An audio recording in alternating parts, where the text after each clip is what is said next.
But they would literally say, look, we sold your truck, and just hang up the phone. And so this was, at this stage, it's now a few months, like back and forth, and I'm losing energy on it.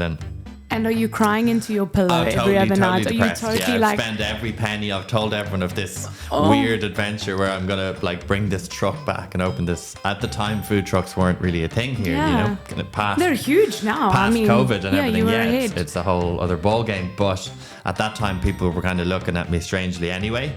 An Irish founder who epitomises the value of perseverance is Scott Holder. Now the proud owner of an award-winning food truck, Los Chicanos Taco, Scott shares the struggles he had to face to make his own dreams come true. The road wasn't easy. So I would, a couple of months would go by and I'd get another burst of energy and I'd find the CEO's email of this shipping company, and I would tell someone, I'd be like, oh no, I think I'm on to something. I sent the CEO an email, and they would be like, Scott, is that truck that you lost like 6 months ago in America? God. And you could just see them looking at you as if you're like, you're crazy. And I'm like, yeah.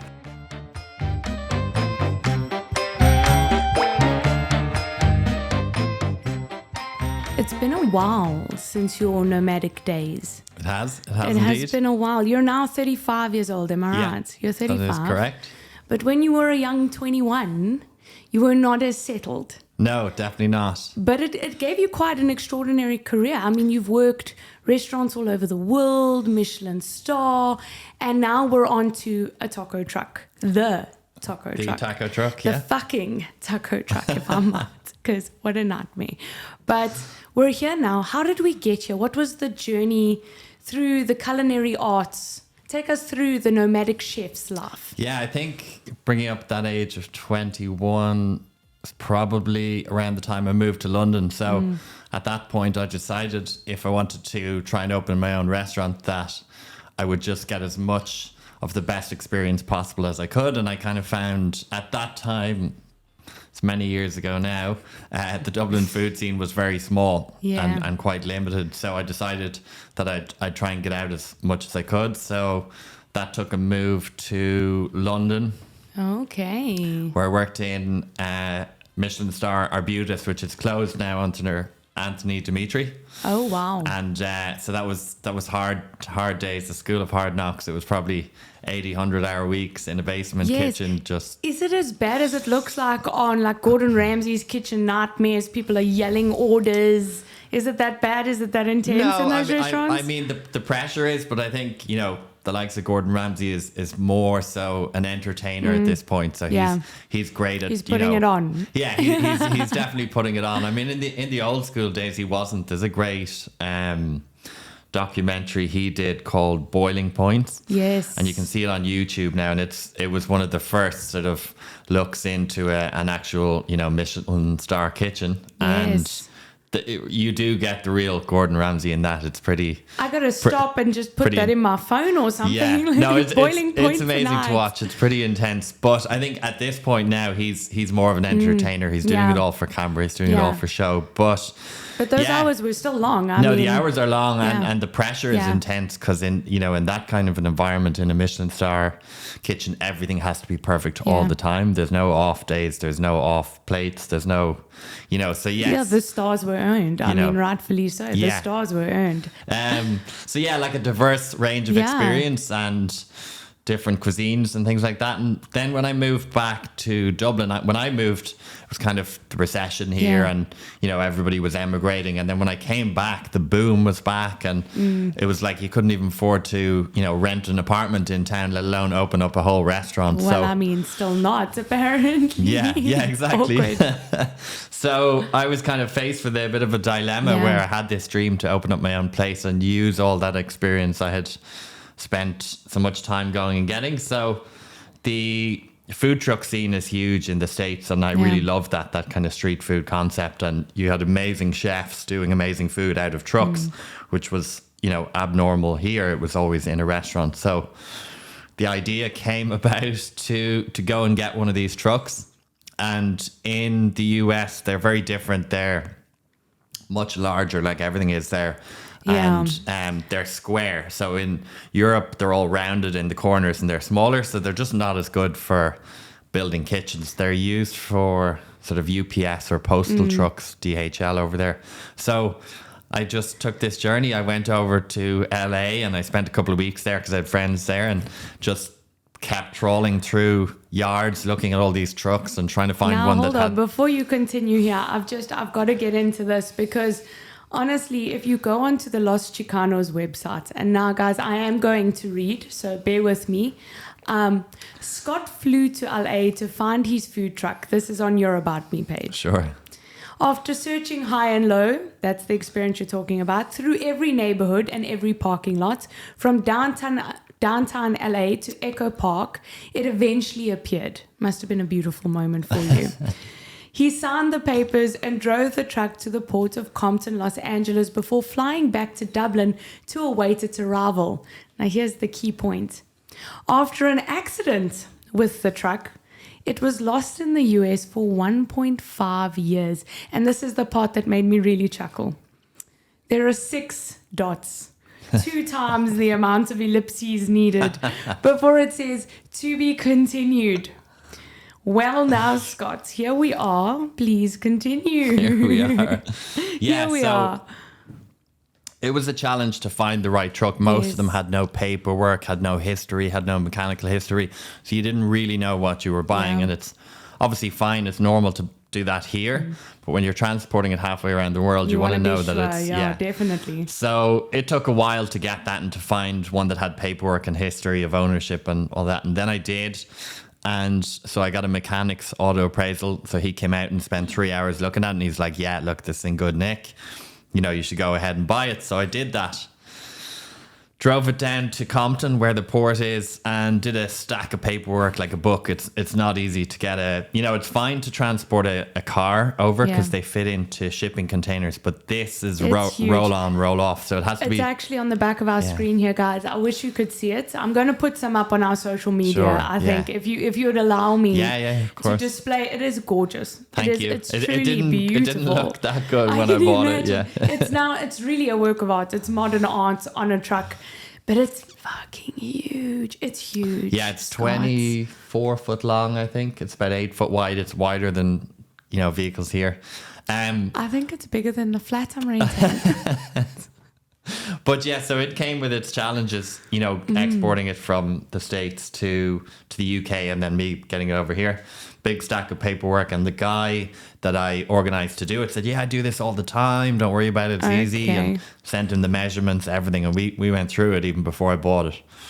Flew back to Dublin, and then I get a phone call to say, look, I'm really sorry, but the price has tripled that I told you. And I had already, you know, borrowed everything I could. I was totally in debt. Made deals with the devil at this stage to get every this penny, money. you know, on a chef's income. So I was like, look, I don't have anything left. Like, I can't afford that. You said, you know, we made an agreement, signed paperwork and everything.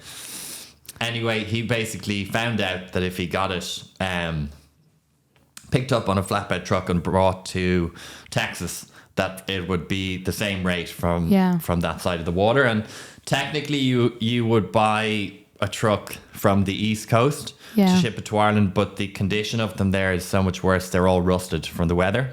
Whereas in California, they're in perfect condition. And because I was buying quite an old truck, because I didn't have the money to buy anything newer, that was the way we went. And so anyway, it was simple enough. Got it picked up in a flatbed truck, driven to Texas. Then I got a call about a day or two later, and it's like, listen, this is the truck driver. And he's like, your truck is stuck in reverse. It's on top of mine. We can't get it off. And you got to get down here, or it's $100 a day storage. $100, and you know what kills me is you've actually done the yes. The word is lost on me. Due diligence. Thank you so much, Scott. You've done it. You did the measurements. You checked out the mechanics of the freaking thing. You did it all. You really did. You ticked all of the boxes. And here we are at $100 a day, additional 3 times extra potentially to pay. In the middle of Texas somewhere, I've spent every penny I have, so I can't, you know. It's truly a monument to anything that can go wrong in founding a business. Fucking probably will. will. It will go wrong on you, and so far south. So now you've got it there. It's stuck in reverse, so they can't get it off the flatbed. They can't even get it off. So they're making it out as if it's our problem. So we let them know, it was fine when you picked it up. It was, and we driving. checked it out. We have this mechanics all appraisal to prove that and everything. God. And obviously this battle ensued of no, it's your fault, no, it's your fault. But we found out later from the place in Compton where they picked it up that his winch was broken. So okay, if you can imagine, my truck is stuck in 24 reverse, foot. His is absolutely massive, Yeah. and he couldn't winch it up. So he just kept revving it, trying to get it up a huge ramp. And I've done this. I've put that truck on a flatbed truck, and it's not an easy process. Particularly again, it's because bigger it's than automatic. most Dublin flats. So anyway, we found out that his winch was broken, and he revved it so much that smoke was coming out of the engine, and he welded the clutch packs together. So naturally, we argued this case, but over the course of, say, a week of back and forth phone calls and emails and trying to get in touch, they're like, well, now it's $700 storage you owe us. Meanwhile, the truck is broken, obviously, and we have to fix it because we can't ship it while it can't drive. So this goes back and forth for a couple of weeks, and now it's building up to thousands of dollars. They're still denying any, involvement. We've now got, I think it was camera footage of him, like, How did you get the camera footage? from Los Angeles, from where it was picked up from that shipping. Who was watching this process happen? That's a useful bit of footage. Yeah, well, it didn't really do much, because essentially what started to happen is they would just hang up the phone on me, and they would literally, in America you can lien sell some property to recoup a cost. You can't really do that here, but they would literally say, look, we sold your truck, and just hang up the phone. And so this was, at this stage, it's now a few months, like, back and forth, and Yeah. I'm losing energy on it. And are you crying into your pillow every other night? Are you depressed. totally I've like, spent every penny. I've told everyone of this weird adventure where I'm going to, like, bring this truck back and open this. At the time, food trucks weren't really a thing here, Yeah. past they're huge now. past COVID and everything. You were Yeah, ahead. it's a whole other ball game. But at that time, people were kind of looking at me strangely anyway. So I would, a couple of months would go by, and I'd get another burst of energy, and I'd find the CEO's email of this Yes, shipping Scott. company, and I would tell someone, I'd be like, oh no, I think I'm on to something. I sent the CEO an email, and they would be like, Scott, is that truck that you lost like 6 months ago in America? God. And you could just see them looking at you as if you're like, you're crazy. And I'd be like, yeah. Oh, and they'd be no. like, I think that's gone, man. Because they're telling you that they've sold it. I think you should move on from that. And so anyway, I would just keep at it, but I would lose hope every once in a while, and a month would go by with nothing, and then I'd call the guy and whatever. And Do that thing where you walk into the shower and just start crying with the water because no one can see your tears, kind of thing.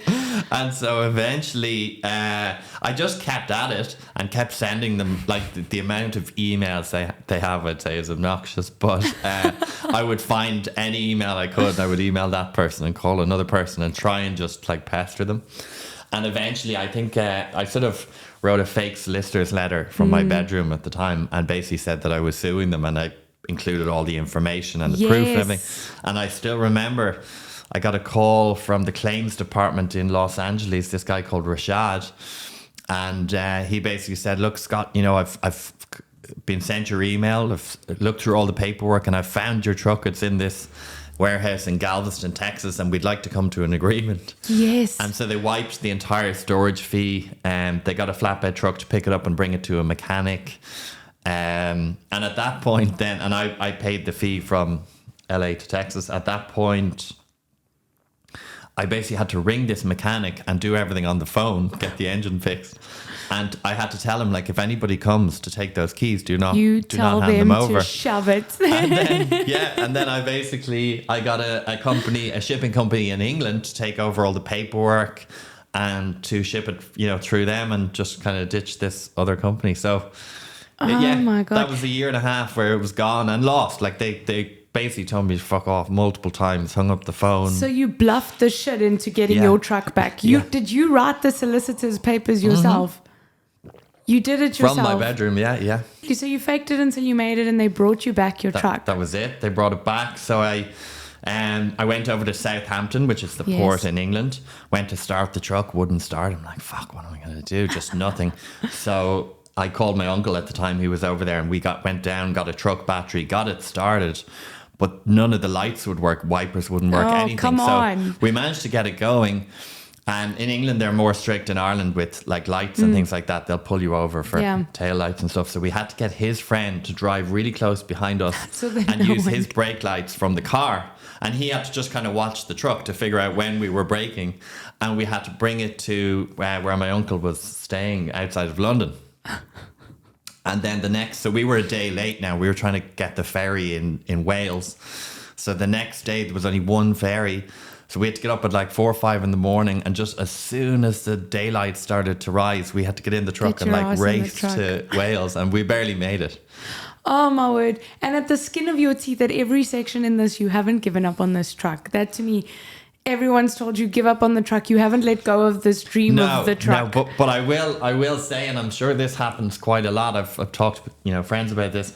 By the time I got the truck to Ireland, I was like done with it. I was like kind of burned out. It's like, fuck this thing. Did you take a little mini holiday? But because at that stage, I'm sure. Well, no, because now I had this 24-foot truck outside my window, and I'm just looking at it going, oh my God, like, what am I going to do with this? Because now the actual journey begins of trying to transform it, build this and, build a kitchen in it. And there was nobody really to go to here because, as I said, at that time, it wasn't really an industry. So if I wanted water tanks underneath or I wanted gas tanks on the back or anything, I just had to Google this and get them made myself and try and put them on. And good Lord, Scott, you didn't pick an easy challenge, hey? No, you really didn't. I mean, now it's got the most beautiful art on the side. It's a lovely, what would you call that? A turquoisey aqua it's blue kind of color? Turquoisey blue. And that comes from in Oaxaca, which is one of my favorite places in Mexico. All the houses are all these amazing different colors. It's like walking into kind of like a Pantone chart. Oh, and apparently the council you're not allowed to just paint it a different color. They've all got kind of registered colors that they are. One is purple, one is orange, one is yellow, but they're all amazing and really bright. So I wanted to kind of pay homage to that with those colors. Yeah. Absolutely stunning. And now we have it. But the truck was not done. No. It was not done. No. So tell us the story about the trip to Cork and the event you were catering. Yeah, so I kind of have a friend of mine who's a founder. We often talk about that we're constantly, like, we call it putting out fires, and we're constantly dealing with these kind of major problems or crises. But the more you do that, the smaller things just don't affect you as much. Yeah, lovely. So, that's the positive from it. But I was driving down to an event in Ballymaloe in Cork. It's this famous cookery school. Okay. And we were going for a busy weekend, and so we had the truck full of like thousands of euros worth of food, and me and my chef were driving down. Weekend, a great one. And it's just packed with everything you need. The biggest challenge with the food truck is it's like moving house. People move house once and they're like, fuck, I'm never doing that again. That was so stressful, right? Let's just stay here, But it's like moving house every week. Like, you've got to pack everything. You've got to label everything. God. You've got to be like, you can't forget anything. You can't be halfway down to Cork. Going camping with my grandmother. You know that woman who wants to go camping, but she's got to bring fucking everything. Now you need a special dishwasher to go in. Oh, God. Yeah, but at least she knows to bring everything. You see, and you can also choose prepared. To leave her behind. She can join the truck. Yeah, she sounds pretty good. She's also great at getting that shit in there. That's the other story, But you can't leave, be halfway down and realize, we forgot this piece of equipment or anything. Not in the truck. It's it is hard work, and you're moving everything from prep kitchens in and out and all this. But so once you get done with all that lifting, you get on the road and you hope this thing won't break down. So it's probably 3 hours normal drive to Cork, but in that's probably like 4.5. It's a bit slower because there's such a weight in it. And it's carrying how much? I mean, my God. So it's like we left late and it's about midnight and we're driving down this dark road in Cork with no street lights. And I'm with my Mexican chef at the time, and I just start hearing this noise like da-dunk, da-dunk, da-dunk, da-dunk. And I'm like, oh God, we've got a burst wheel. You wish. A burst tire, yeah. So now it doesn't have a spare. It didn't come with a spare tire like a normal car. So anyway, I get out. I've got my phone on my torch on my phone, and I walk all around the truck, and everything's fine. I'm like, okay, must have been something else. So we start driving along again. And it just starts getting worse. It's like dunk, dunk, dunk, dunk. Oh no. So I get out and I look around, and then I get under the truck and I'm looking, and I just look at one, because I'm looking at the wheels, because I'm like, surely there's like, there's something in the tire. because of the way the noise was coming. And I look at, and I just see that the whole metal wheel was cracked right in half. But it was there's two on either side at the back, and it was the inside one. So I'm just like, right, okay. I don't know what to do about that. Yeah, so I'm trying to figure it out. It's like midnight. We're in this dark road, and also the problem is the fridges are full of food, so you can't. You've got to plug in on your. They stay on while we're driving, but you can't just hang around for too long. So and you can't leave it on because the battery will now also run flat. What? Sure. So I basically said to my chef, I was like, look, it's only like 20-30 minutes to Ballymaloe. Let's see if we can make it. So we headed for Middleton, which is a little town on the way. And we sort of took a bit of diversion just in case. And it just starts getting worse and worse. No. So we pull into a petrol station that was closed. And I don't even know if he can drive a car, but he's certainly never driven this truck, right? So I get him into the driver's seat and I'm like, look, just press the pedal a little bit. I'm going to lie under the back of the truck away from where it was driving to see this wheel rotating to see if it's like safe. And I seen it going round, and it was going round okay, but it was really starting to split. Ooh. Like literally, cracked in half. So I'm like, fuck it, we can keep going for a few minutes, at least to Middleton. Because the other thing was, you can't leave a truck like this on the side of the road, or you'll come back and something will happen to it. So we got as far as Middleton, but at this point the wheel basically started turning sideways. Ooh. So it was nasty. So I called every breakdown assistance company in Ireland. No, actually, sorry. First I rang, so I was looking at it and I'm like, right, there's two wheels here. If I can get this one off, can I push the other one in, screw it on, and drive it one wheel? So I rang my uncle, who's kind of been one of my anchors through all this. That's the second time you've called it. We're going to have to shout out. What is his name? Sean Cunningham. Oh, Sean. Thank you, Sean.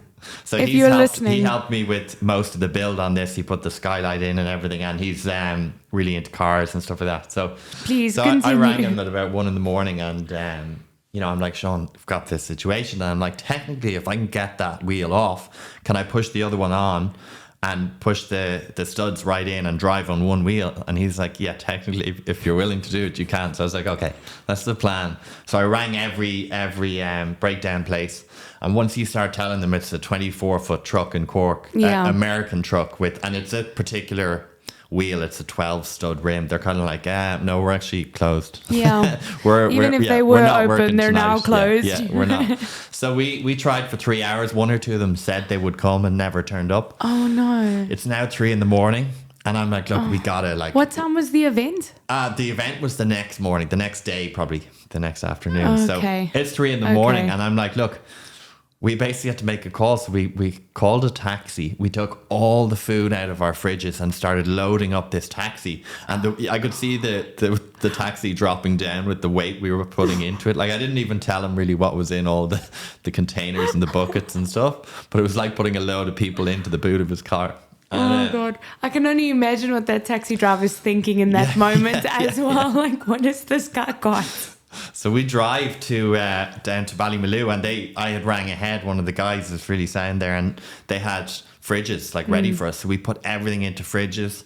I went down, I got about 4 hours sleep, and I got up the next morning and I managed to convince a guy to cut the wheel off with an angle grinder. Oh, Jesus. And so we cut it off. I've got a great picture of it somewhere. Oh, we'll have to share that too. You must share with me, please. And then he pushed up the wheel on one side, and then I'm like, I gave him an extra couple of quid, and I'm like, look, will you drive behind me till I get to our location? So I drove all the way with one wheel on one side. And we managed to, we as usual then, we turned up, we made it all happen. Nobody ever knew, nobody ever kind of knows of how you just about made it. And we served everyone had a great time. That porcelain veneer, it is. Slap on the business face. My staff off on a train, and I had to wait the next morning and get it on a flatbed truck brought to Dublin, and then that story continues. But because there was no wheels in Europe this size, so it's it's an old, I don't know if it's nearly 30 years old now, truck with a wheel that's just totally different. It's 12 studs, so I had to ring across Europe to try and get one. Whole continents needed to be contacted. But I mean, we must give the truck credit where it's due. It is stunning, and you've just finished up St. Paddy's, that That's right, event yeah. with it. You also, which was very, very cool, by the way, were invited by the Mexican Embassy to do their Independence Day event. Now, I think that's like a really huge flaming recommendation. Yeah. That the Mexican Embassy calls on you for your tacos here in Dublin. Sure, yeah, no, that was an amazing moment, because I think one of the biggest challenges for me was trying to take someone else's culture and, you know, open it and make sure that we paid homage to it and make sure we respected it and it was authentic and the flavors and the recipes, and that, you know, there's a lot of Mexican food before these days has been very Tex-Mex and very kind of fusion. I really didn't want to do that. I wanted it to be authentic. Yeah. So that was definitely a big challenge in setting it all up. And I traveled Mexico extensively, but to be invited by the ambassador to cook for a group of delegates and Mexicans on Mexican Independence Day was amazing. It was kind of, it was a nod that we were going in the right direction. And this time the wheels stayed on the bus, They figuratively and physically. So that's good. That's good. So we must give that truck credit. Sure. But you've also cooked for Russell Crowe. That's very cool. We have, yeah. That's very cool. In an upcoming movie for was it his whole cast or? Yeah, so in that whole kind of founder scenario, I was totally burnt out at the time. We had way too many events and festivals on, and it's just the nature of the beast. You just keep going. But I had a list in front of me and I could barely get it done. So I said to myself, look, I'm going to go down to the cafe, get a coffee, and then just try and figure this out. And by the time I got there, I had this email and it was requesting us to take part in this event for a high profile actor. So I kind of said, look, you know, there's no way I'm going to take this on. And but I'll ring them and I'll just find out who is it. So I rang them, and next thing they're like, look, it's Russell Crowe. I said, oh God, okay, I probably can't turn this down. So it was the next day. Oh and my God. So we had no staff on, we were closed, we were getting ready for another event. So I had to get everything prepared. We had to get COVID tests, you know, because movie production is very serious about all that stuff. And but anyway, it was this movie was just starting production. So it was Russell Crowe and about 15 cast, directors and producers, and they were kind of having a meeting in this really nice house up along the coast in Dublin. And it was a lot of fun. Yeah, well, I mean, congratulations on that. And you now do all of these kinds of events, and you've made it through, I feel, a lot of those big, I don't know if the fires ever really go out. No. In terms of, not really. Your fire extinguisher gets bigger, But I mean, the small niggles, like you said, don't bother you as much. Exactly. And you keep moving. Yeah, you know, you keep moving. You learn and you grow with the experience, and those small day-to-day things that kind of affect most people just don't bother you as much, and you become more resilient. You're able to handle things a lot better. Okay, so what would you say from the initial truck niggles? I know you told me before when we were off mic that cork one in particular was the hardest moment. The so far the one that's blown your mind. What did you learn from that really stuck with you? I think you just learn to be resilient and resourceful and you know, really solution orientated, and just kind of sit back and try and think of, okay, you know, how can I get this done? How can I fix this? Or how can I save this? Or how can we get there tomorrow? Whatever it is, rather than focusing on, I tend to focus only about 20% of my time on the problem, and then the other 80% on the solution. So I think sometimes people can just look at the problem too much, and then it becomes too big in our head, and we're clouded by that. So it's really to just figure out, okay, how can I fix this? How can I change this? What can we do instead? You know, sometimes it might be coming up with a whole new method of cooking, or a whole new truck or something like that for the event. So it's just kind of thinking on your feet and just looking forward. That's so awesome. But I mean, you're still in the process of founding. You founded in 2021, if I'm right. Yeah, that's correct. June of 2021. So you're still very much still in the process of founding. Is there anything you're still needing help with, a question you struggle with yourself as a founder? Sure, yeah. I mean, one of our biggest challenges, and probably the biggest challenge with any food truck in Ireland, is consistency.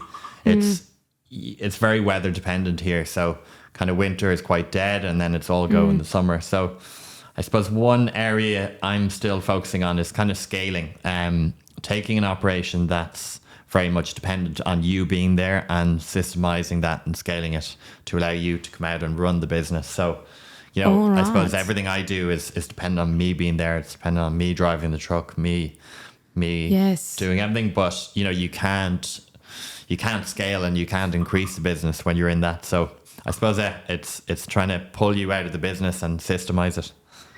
All right. Well, I mean, listen, I don't honestly, as it stands right now, have an answer to help you, Scott. I don't. That's just the unfortunate truth of it.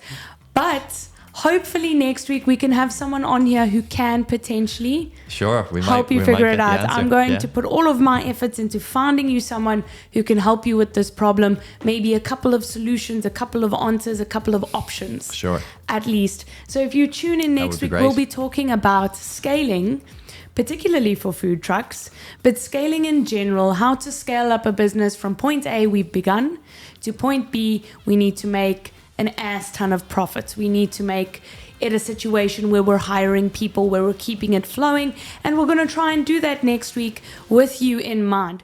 Thanks for tuning into this episode of Found It, a production of Factory 44, Ireland's on-demand creative studio based in the heart of Dublin.